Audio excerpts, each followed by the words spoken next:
Welcome to the Homeschool Lounge. Our topic today is home educating an only child. And today I'm not the host, I'm actually the guest. So your guest is Anelle Burger. I'm a home educating mom of one child who is now 11 years old. And we've been home educating for the past 4 or 5 years. We started when he was 7. So the person who is going to ask the questions is Shirley Erwee. So I'm going to hand over to Shirley. Hi, Anelle. Great to chat this morning. So I'm the opposite of you in that I've got 6 children and we've been homeschooling for about 20 years. And I just thought it would be interesting to chat to you about the dynamics of homeschooling an only child, because there are many homeschooling parents who only have one child and they have a different set of questions to ask than mothers who are homeschooling children in multiple grades. So I just thought it would be interesting to speak to somebody who's doing it and had to go through these decisions and things. And so that's what I wanted to start with. I thought to ask, what happened when you first considered homeschooling? Was the fact that your child is an only child something that made you hesitate? What were the concerns, if any, that you had? And how did you overcome them as well? Well, our home educating journey started when my husband accepted a job in Doha, Qatar. Francois was in grade 1 and we moved in July. So he's had his pre-primary grade R and grade 1, half of grade 1 he did in school. So I was sort of caught unawares. I did never ever plan to home educate. So I was in a situation where I quickly had to decide whether my son would be on holiday for 6, 7, 8 months while we wait for a place in a school in Doha, or whether we would home educate.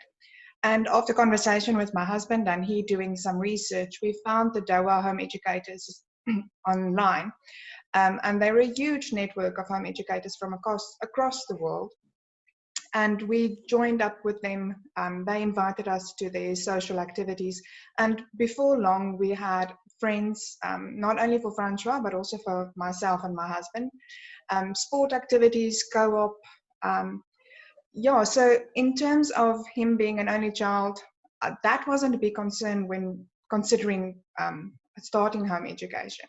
When we just started, my biggest fear or concern was whether our relationship would suffer. Because he was in school and we weren't used to spending so much time together, wouldn't he get bored with me or frustrated with spending all this time with me? And that fear was completely baseless. I was unnecessarily concerned. Our relationship was strengthened. Even though I read books to him during the day and we went on outings and met up with other people and we did some formal lessons, that evening he would still want me to read him his bedtime story and to lie in bed with him and chat some more. And that is today still my best part of the day, is having our bedtime tradition. So in your experience, the socialization was actually never an issue because you found yourself in this group where there were so many other children and activities. Do you think for families who perhaps aren't in that situation, it could be an issue? Or do you think a parent and a child just going through life together is enough? I think your relationships with your family is important. And I see now that many parents, especially during lockdown, they struggle with their relationship with their children because they don't really know their child. If you spend so much time in different worlds and apart from each other, you don't really know how the other person thinks or feels or reacts. So in spending time with each other, you build that relationship, and that then enables you to build relationships with other people. And if you as a family are involved in your community, you join a sport club, or you are part of a church group, or you sing in a municipal choir, you already have a social network and you already have friends and family. So then deciding to home educate is actually not that strange or new. Yes, you're taking your child from one formal setting and you're combining your worlds into one, but you're not limiting his world by combining your worlds as one. You're actually making it bigger, because now instead of spending all day at school, then doing homework, then doing sport activities. He now has the opportunity to join me when I go, and the tires, the wheels of the car needs to be rotated and balanced. I take him with, and he can see how they do it. He can ask questions. I take him with to the dentist and the physiotherapist so that he can see what they're doing and why they're doing it. And again, he can ask them questions. So he spends a lot more time in the real world than in a formal setting amongst kids only his own age. So yeah, in terms of relationships and exposure, having a single child, I almost think makes it easier also, because you only have one activity that you need to drop your kid off or go to. It's not like you are split between 4, 5, 6 kids that you need to drop at you can take one activities. child with you to a dentist appointment. I couldn't take all of mine, especially when they're little toddlers and babies and the whole bunch in tow. I think you're right. Yeah, and I think what you're also saying is that he's getting a much broader kind of learning experience than just being in a classroom with his own age peer group. As we always say about homeschooling, forced association is not true socialization. So yeah, I think you are explaining how he gets that multi-level socialization, which is great. What do you do when he's lonely or bored? Does he ever get lonely and bored? Obviously, every child gets bored, but it's amazing how quickly boredom disappears if you tell him to sweep the floor or wash the dishes. Then he'll quickly think of, oh no, but I actually wanted to play Lego, or I want to read my book. So I'm fortunate in that he's a prolific reader, so he'll spend hours with his magazines and his books. And I think also being an only child, he had to spend time by himself. I'm not available to entertain him the whole time.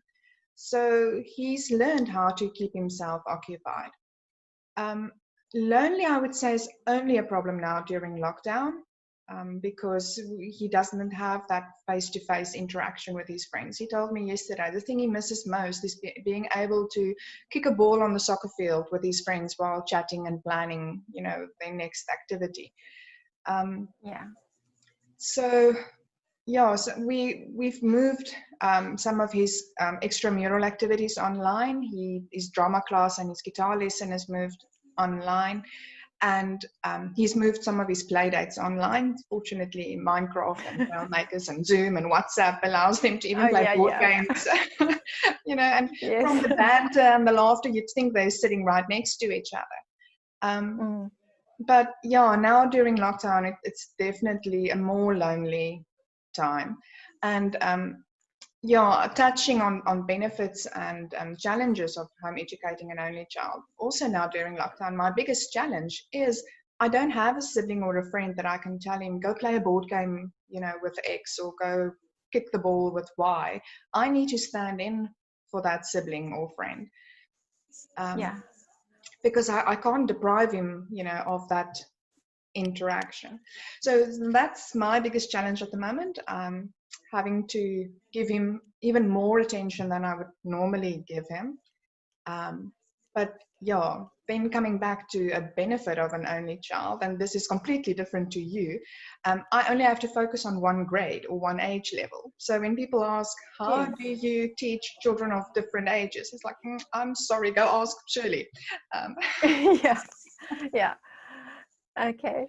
My last question is something a little bit more sensitive, and it's more focused on you as a mom. But as a mother of many children, I've often been in situations where people actually make insensitive comments about the size of your family. Often they mean it as a joke, but when you hear it all the time, it's not always funny. And I just wondered if, as a mom of one, if you've also sort of had to handle those kind of comments, and how you do if it's happened. I have to say I'm one of those that are sort of amazed and surprised at how families of 3 or more children do it. We have friends with a family who also have 6 children, and I am amazed at the mom's calm and control and love for each child and how she just manages them. And I'm like, I would never be able to do that.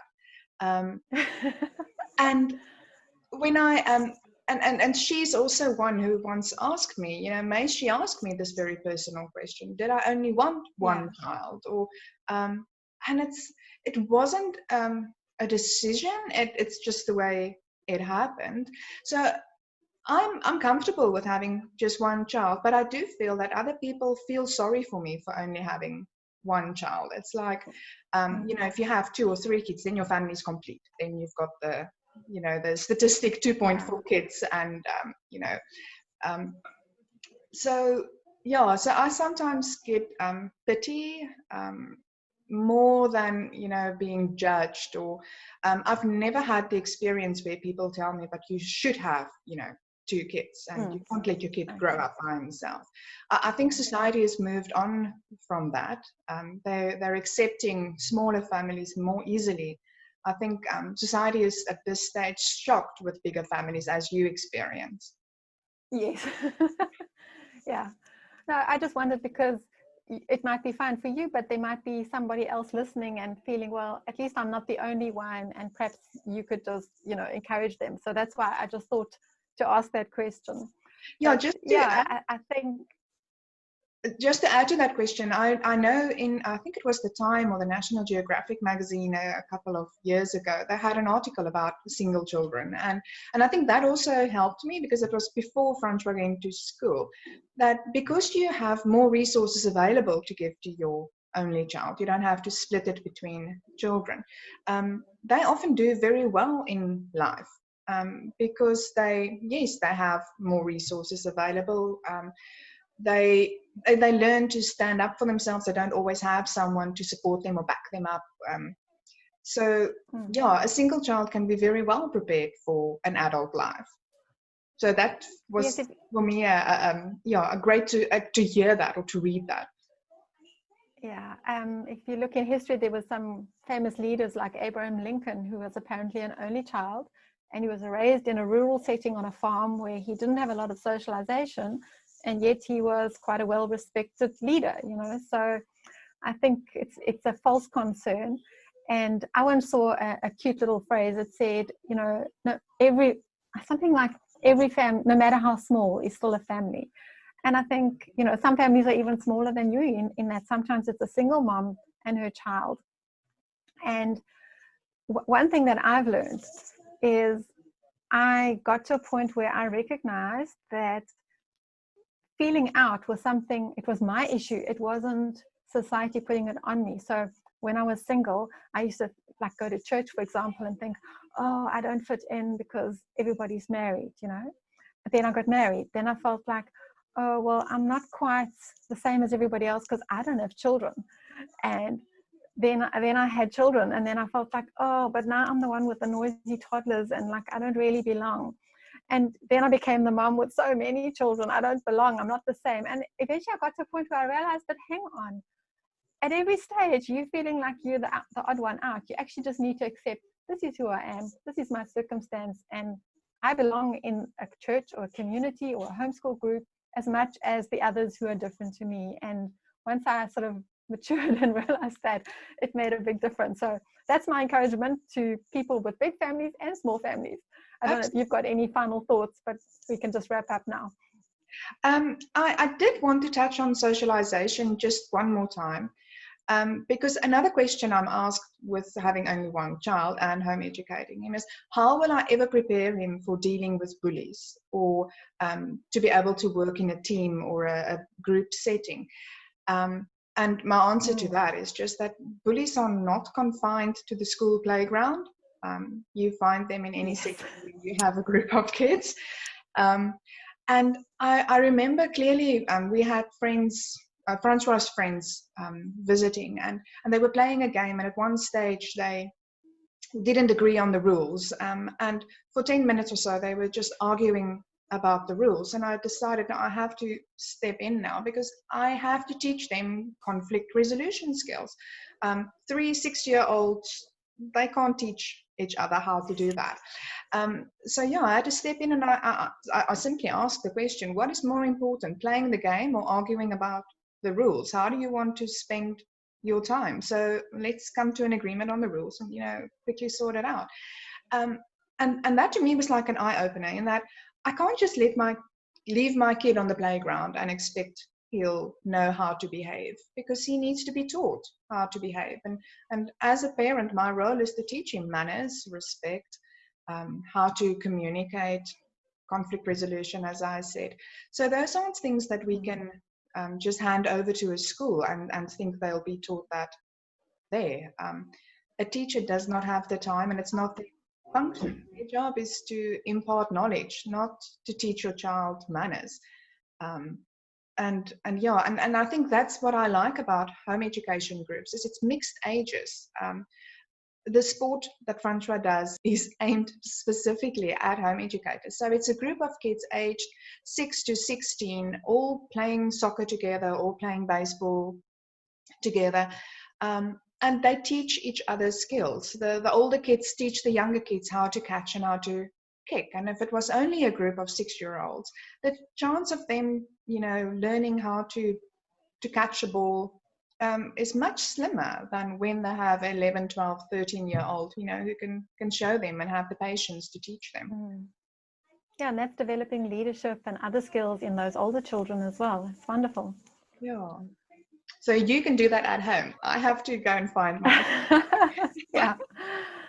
Oh, well, thank you so much for sharing your insights. And I'm sure that other people with only one child are going to find it valuable and encouraging.